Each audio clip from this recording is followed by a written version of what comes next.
문제풀이 마지막 OX 한번 확인해 보겠습니다. 자, 1번은 주택임대차보호법 적용 범위와 관련된 물적 적용 범위와 관련된 거죠. 주택임대차보호법은 계약 당시 실질적으로 실지 용도로 주거용으로 사용되고 있으면 주택임대차보호법이 적용된다 그랬죠. 그 주거용 건물의 전부 또는 일부 임대차에 적용이 되는데 주거용 건물이기만 하면 미등기 건물도 무허가 건물도 다 적용이 되죠. 다만 여관 숙박계약 같은 일시사용 임대차 이때는 적용된다 안 된다? 안 됩니다. 특히 최근에 일반 주택을 그 외국의 숙박 앱, 공유 앱 같은 거 그런 걸 통해서 마치 뭐 하루 이틀 이렇게 휴가지로 임대하는 사람들이 있잖아요. 주택임대차법이 적용되냐 말이죠. 안 된단 말이에요. 일시사용 임대차에는 주임법이 적용 안 된다라는 거 확인하시고요. 자, 2번 주택임대차법은 이렇게 주거용 건물의 전부 또는 일부 임대차에 적용이 되는데 대지에 대해서 적용이 돼요. 주택의 대지. 근데 이때 주택의 대지에 주택임대차보호법이 적용된다는 건 다른 의미가 아니고 딱 하나입니다. 그 대지 경매대가에서도 우선 변제를 받을 수가 있다라는 뜻입니다. 문제는 땅과 주택이 같이 경매되는 게 아니라 땅만 경매되는 경우에요. 땅만. 요런 경우에도 땅만 경매되는 경우에도 주택 그 땅 위에 주거용 건물의 임차인이 그 땅만 경매되었을 때 그 땅 경매대가로부터도 우선 변제 받을 수 있는가에 문제가 생기겠죠. 판례가 뭐라 그래요? 받을 수 있다. 이렇게 얘기하죠. 대지만 경매되더라도 주택임대차보호법이 적용되고 우선 변제 받을 수 있다. 자, 3번은 대항요건과 관련된 거고요. 주택임대차의 대항요건이 뭐죠? 인도와 주민등록이죠. 주민등록은 전입신고한 때 주민등록한 걸로 보죠.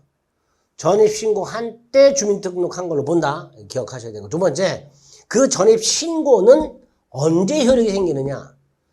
내가 동사무소 가서 전입신고서를 제출만 하면, 즉 전입신고서가 행정관서에 도달만 하면 효력이 생겨요. 보통의 의사표시는 도달하면 효력이 생기잖아요. 그런데 전입신고는 수리까지 해야 효력이 생깁니다. 그 수리한 때 효력이 생깁니다. 수리한 때. 도달이 아니라 수리한 때 효력이 생긴다. 3번 틀렸죠? 그렇게 전입신고서가 수리한 때 주민등록한 걸로 보고 다음날 0시에 대항력이 생기는 겁니다. 자, 4번은 권리금 회수기와 관련된 게 있죠. 상가건물 임대차보호법에는 상가건물 임차인이 신규 임차인이 되려는 자로부터 권리금 지급받는 것을 임대인이 방해하지 못하도록 임차인이 권리금 회수 기회가 있어요. 그런데 그 상가건물 임대차보호법은 계약 갱신 요구권이 있잖아요. 임차인의 그 갱신 요구에 대해서 임대인이 거절할 수 있는 정당한 사유가 있잖아요. 대표 중에 뭐가 있어요? 임차인이 3기상 차임이 넘치는 경우, 이런 경우. 자, 만에 하나 이렇게 임대인이 임차인의 계약갱신 요구를 거절할 수 있는 경우, 그 사유가 있다면 이때는 권리금 회수기에도 보장되지 않습니다. 그럼 보세요. 상가건물 임차인 건물을 중대한 과실로 파손했어요. 이게 뭐예요? 갱신 요구 거절 사유죠.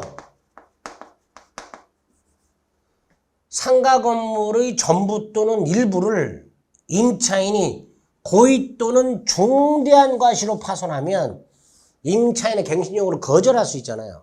그 거절 사유에 해당이 되면 권리금 회수기에도 보장되지 않습니다. 5번 상가건물 임대차가 종료됐는데 보증금을 돌려받지 못해요. 주택임대차도 똑같아요. 주택임대차가 종료됐지만 보증금을 못 돌려받았어요. 그때 임차인은 주택이나 상가건물 소재지 관할 지방법원에, 세무서가 아니죠. 건물 소재지 관할 지방법원에 임차권 등기명령을 신청할 수 있습니다. 자, 6번은 집합건물 관련된 거죠. 특히 공용부분 사용 어떻게 하죠? 조심하셔야 되죠. 사용은 용도에 따라. 수익부담은 전유부문 면적 비율이죠. 지분 비율이죠. 면적 비율이 같은 말입니다. 지분 비율이보다는 면적 비율을 하는 게 낫겠죠. 전유 부분의 지분 비율이라는 게 없으니까. 사용은 용도에 따라. 여기 일단 틀렸고요. 따라서. 수익 부담은 전유 부분 지분 비율의 뭐 면적 비율. 사용은 용도에 따라. 수익 부담은 전유 부분 면적 비율. 이렇게 구별해서 기억하시면 됩니다. 7번. 자, 공용 부분. 집합 건물의 공용 부분은 두 종류가 있죠. 구조상 공용 부분 뭐죠? 당연 공용 부분이죠. 복도 계단 생각하시면 돼요.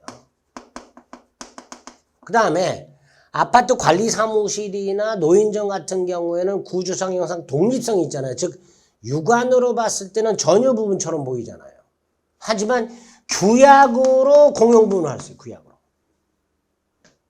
이때 구조상 공용 부분은 공용 부분이라는 취지를 등기 안 해도 되지만 규약상 공용 부분은 여기가 공용 부분이다라는 취지를 등기를 해야 됩니다. 그런데 그 구조상 공용 부분이든 규약상 공용 부분이든 그 공용 부분에 관한 권리 득실 변경은 등기를 요하지 않습니다. 공용 부분에 관한 그 공용 부분이 구조상 공용 부분이든 규약상 공용 부분이든 그 공용 부분에 관한 물권의 득실 변경은 등기를 요하지 않습니다. 8번 정기관리단 집회죠. 매년 회계년도 종료 3개월 내에 정기관리단 집회를 소집하여야 한다죠. 매년 회계년도 종료 3개월 내 기억하시고 소집할 수 있다가 아니라 하여야 한다. 이렇게 기억하셔야 됩니다. 9번 담보가등기를 마친 부동산이라고 되어 있네요. 담보가등기를 마친 부동산. 자, 담보가등기를 마친 부동산이란 무슨 뜻이죠? 갑이을로부터 돈을 빌리면서 땅을 담보로 제공하고 나중에 돈을 못 갚으면 토지 소유권, 땅 소유권을 넘겨주기로 하면서 채권자 이름은 뭘 해놨다? 가등기 해놨다. 이게 담보가등기죠. 그런데 그 땅이 경매가 돼요. 그럼 이 담보가등기 뭐하고 똑같다 그랬어요? 저당권하고 똑같다 그랬잖아요. 그러니까 경매가 되면 순위에 따라 배당 받고 담보가등기 거리는 깡그리 소멸하게 됩니다. 깡그리 소멸한다. 10번 가등기 피담보 채권은 당사자의 약정과 관계없이 가등기 원인 증서인 매매 예약서상의 대금 한도로 제한된다. 아니죠. 피담보 채권은 빌려준 돈 자체일 거 아닙니까? 계약서상에 있는 매매 대금은 뭐 원리금 합치고 뭐 따로 한 거고요. 가등기 피담보 채권이란 건 우리 저당권의 피담보 채권하고 똑같다고 생각하시면 돼요. 민법 360조가 적용되잖아요. 원본, 이자, 위약금, 지연배상 등등등. 그게 가등기 피담보 채권이 되는 거예요. 따라서 다른 재산권을 넘겨주기로 하면서 계약서상에 형식적으로 대금을 써놓을 거 아니에요. 그 한도로 제한되는 게 아닙니다. 11번 자, X토지에 가등기가 되어 있는데 경매가 돼버려요. 그럼 이 가등기는 두 가지라 그랬잖아요. 청권 순위 보전 가등기가 있고 담보 가등기가 있다 그랬잖아요. 이거 어떻게 구별한다 그랬죠? 등기상으로는 구별 못한다 그랬죠. 경매법원이 이 가등기권자에게 물어본다 그랬죠. 최고해야 돼요. 담보 가등기라면 채권액을 신고해라. 배당해 주겠다. 담보 가등기가 아니라면 그 내용 매수인인지 뭐 정지요건부 권리를 갖고 있는지 등등 그 내용을 신고할 것을 최고하도록 하고요. 그럼 가등기권자는 법원에다 통지를 할 거 아닙니까? 저 담보 가등기고요. 채권액이 1억이에요. 저는 담보 가등기권자가 아니고요. 매수인입니다. 이런 식으로 최고할 거 아닙니까? 통지할 거 아니에요. 그거 가지고 구별하는 거예요. 즉 가등기가 담보 가등기인지 청권 보전 가등기인지 여부는 등기부상 표시를 보고 결정하는 게 아니라 당사자의 의사. 법원이 물어보고 가등기권자가 대답을 하고 그 의사에 따라서 구별하게 됩니다. 11번 틀린 질문이 되겠죠. 12번 갑과 을이 묵시적으로 명의상 약정을 했다. 묵시적 약정도 약정이잖아요. 부동산 실거래자 명의등기에 관한 법률이 적용이 되려면 명의상 약정 및 수탁자 명의 등기, 본등기든 가등기든 있어야 적용이 되는데 그때 명의상 약정은 당연히 명시, 묵시를 불문합니다. 묵시적 명의상 약정의 경우에도 부실법이 적용된다. 13번 갑이 탈법 목적 없이 법률은 배우자 을과 약정을 하고 신탁자 갑, 수탁자 을인데 법률은 배우자예요. 탈법 목적이 없어요. 그러면 명의상 약정 유효라 그랬고요. 숫자자 수탁자 등기 유효하고요. 대내적으로는 신탁자가 소유자고요. 대외적으로는 수탁자가 소유자라고 했습니다. 그렇게 딱 머릿속으로 기억하셔야 되고요. 갑이 탈법 목적 없이 범죄는 배우자가 명의상 약정에 따라서 을명으로 등기를 했다. 그런데 정의 땅을 불법 점유하고 있다. 대외 관계잖아요. 그럼 누가 소유자예요? 수탁자죠. 따라서 갑은 직접 방해 배제 청구할 수 없고 직접 안 되고 누굴 대위? 을을 대위해서만 방해 배제를 청구할 수 있겠죠. 갑은 직접 정해돼서 소유권에 기초한 물권적 주권 행사할 수가 없습니다. 대외적으로는 수탁자, 을이 소유자이기 때문에 갑은 을을 대위하여 정해대 반환 조건 행사할 수 있다. 이렇게 해야만 됩니다. 14번 3자간 명의신탁이라고 되어 있죠. 3자간 명의신탁이 뭐였었죠? 3자간 명의신탁 또는 3자간 등기 명의신탁. 신탁자와 수탁자의 명의상 약정이 있죠. 그리고 신탁자가 매도인과 매매를 하죠. 그리고 신탁자의 부탁에 따라서 매도인에게서 수탁자로 바로 등기가 넘어가는 게 3자간 명의신탁이죠. 약정 무효라 그랬고 등기 무효라 그랬고 매매 유효라 그랬죠. 자, 여기서 신탁자가 수탁자에게 직접 이전 등기를 청구할 수는 없지만 수탁자가 스스로 등기를 넘겨주는 거 이건 괜찮다고 그랬죠. 그게 14번이에요. 3자간 등기 명의신탁에서 신탁자가 수탁자에게 이전 등기를 청구할 수는 없지만 수탁자가 스스로 등기를 넘겨줬다. 그 등기는 유효다. 그랬죠. 자, 마지막 계약명의상이 나왔네요.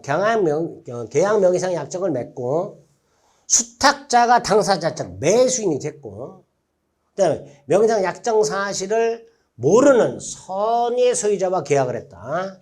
신탁자, 수탁자, 명의상 약정을 하고 신탁자가 수탁자에게 매수 자금을 제공하고 수탁자가 매도인과 계약을 하고 수탁자 이름으로 등기를 넘겨줬다. 계약명의상인데 매도인이 선이다. 게임 끝났죠? 약정 무효. 그런데 매도인이 선이니까 매매 및 등기는 유효. 대내외적으로 수탁자가 완전한 소유권 취득한다 그랬죠. 자, 그럼 다시 수탁자가 매수인이 되고 선의의 매도인과 계약을 했죠. 그리고 수탁자 이름을 등기를 마쳤습니다. 약정은 명의상 약정은 무효지만 매매 및 등기는 유효하니까 수탁자가 대내외적으로 완전한 소유권을 취득하겠죠. 옳은 지문이 되겠죠. 그죠? 이런 식으로. 자, 이렇게 몇 가지 체크를 해드렸는데 기억이 안 나는 거, 저건 헷갈리는 거 이런 부분들이 있으면 그 자리에서 바로 확인을 하시기 바랍니다. 하루 지나 두 지나면 확인할 시간이 없고 다 까먹어요. 그러니까 바로바로 확인하셔서 내가 부족한 부분이 어딘지 꼭 다시 한번 눈으로 확인해 주시기를 꼭 부탁드리겠습니다. 자, 마무리 강의에서 뵙겠습니다. 수고하셨습니다.